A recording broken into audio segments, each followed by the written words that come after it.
Bonjour les amis, j'ai envie de vous parler de deux procès qui se sont déroulés à 24 heures d'intervalle. Celui qui s'est déroulé hier devant la 17e chambre d'Inès Corbière, fille de Raquel Garrido et d'Alexis Corbière, et de celui qui va se dérouler dans quelques heures devant la Cour d'appel de Paris et qui verra le président de Riposte laïque, Guy Sebaï, vivant en Israël, et Laurent Droit, un contributeur de Riposte laïque, poursuivi après une lourde condamnation en première instance pour avoir publié un article, pour avoir accepté la publication d'un article pour le directeur de publication et pour l'avoir écrit pour l'auteur, donc Laurent Droit, un article intitulé Pour s'en sortir, la France devra éradiquer complètement l'islam. Alors c'est d'autant plus curieux que dans le contexte dans lequel nous sommes, il y a quand même un rapport qui vient de sortir sur les frères musulmans, même si certains diront qu'on se sert des frères musulmans pour protéger l'islam, c'est un autre débat, mais ce rapport donne raison sur toute la ligne au combat mené par Riposte laïque depuis 20 ans et à l'auteur de l'article qui explique le danger mortel que court la France. Or, en première instance, le président de Riposte laïque a été condamné à 4 mois de prison avec sursis et les deux auteurs ont été condamnés à 12 000 euros d'amende et de dommages-intérêts à verser aux deux plaignants, c'est-à-dire la LICRA et la Ligue des droits de l'homme, sans parler de l'État qui se sert au passage. Donc ça, c'est le premier aspect du procès que j'ai envie de commenter. On aurait pu penser que les magistrats vont présenter toutes leurs excuses cet après-midi à Riposte laïque pour nous avoir poursuivis des dizaines et des dizaines de fois. On pourrait penser que la Ligue des droits de l'homme et la LICRA diraient vraiment on s'excuse, on vous rend tout le fric qu'on vous a piqué, c'est vous qui aviez raison, on a le droit de se faire une belle planante. Et donc maintenant, je vais vous commenter le deuxième procès qui a eu lieu hier, donc procès d'Inès Corbière, fille donc de Raquel et d'Alexis, 22 ans maintenant, qui devait avoir 21 ans à l'époque des faits, tout simplement, hein, et donc qui, elle, passait pour incitation à la haine, antisémitisme et apologie du terrorisme. Alors, incitation à la haine, c'était juste après le 7 octobre 2023, c'est-à-dire le Hamas qui massacre 1200 juifs, prend 200 otages, viole, enfin dans les conditions que tout le monde connaît aujourd'hui. Il y a des manifestations en hommage aux victimes et la jeune Inès tweete déjà des textes hostiles aux juifs et appelle ouvertement les gauchistes à aller casser du sioniste juste après le 7 octobre. C'est quand même un tout petit peu curieux.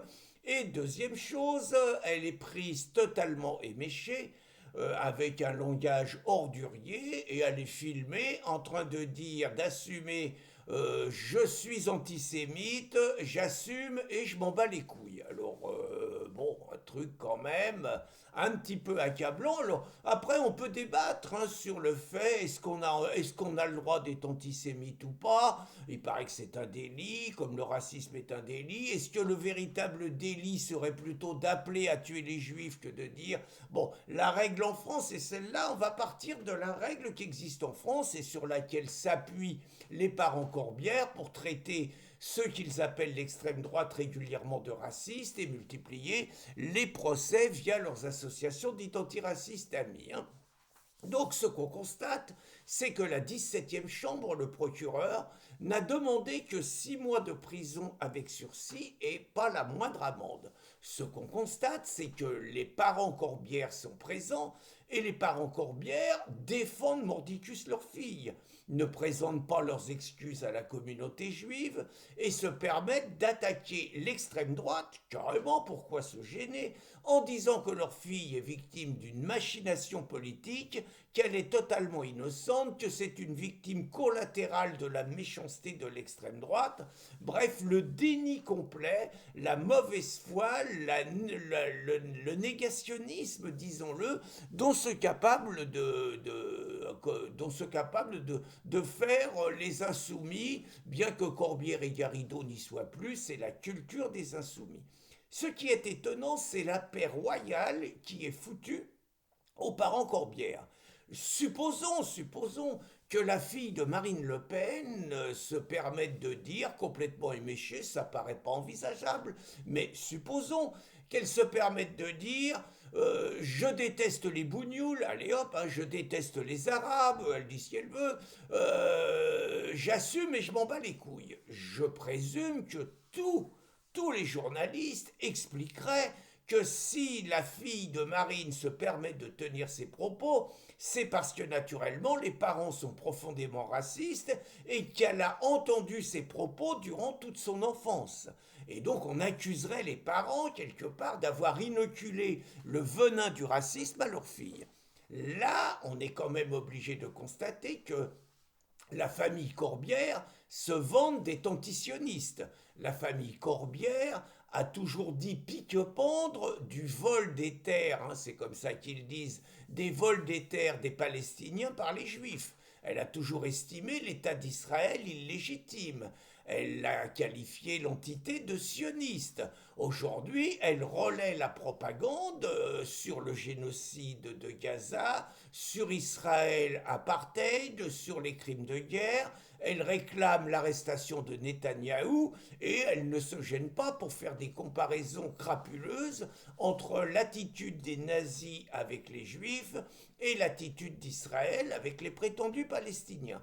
Donc on pourrait dire, s'il y avait des journalistes qui faisaient un tant soit peu leur travail, on pourrait dire qu'Inès Corbière n'a fait que répercuter la propagande de ses parents qu'elle a entendue pendant toute sa vie, et que ses parents sont coupables de son antisémitisme revendiqué.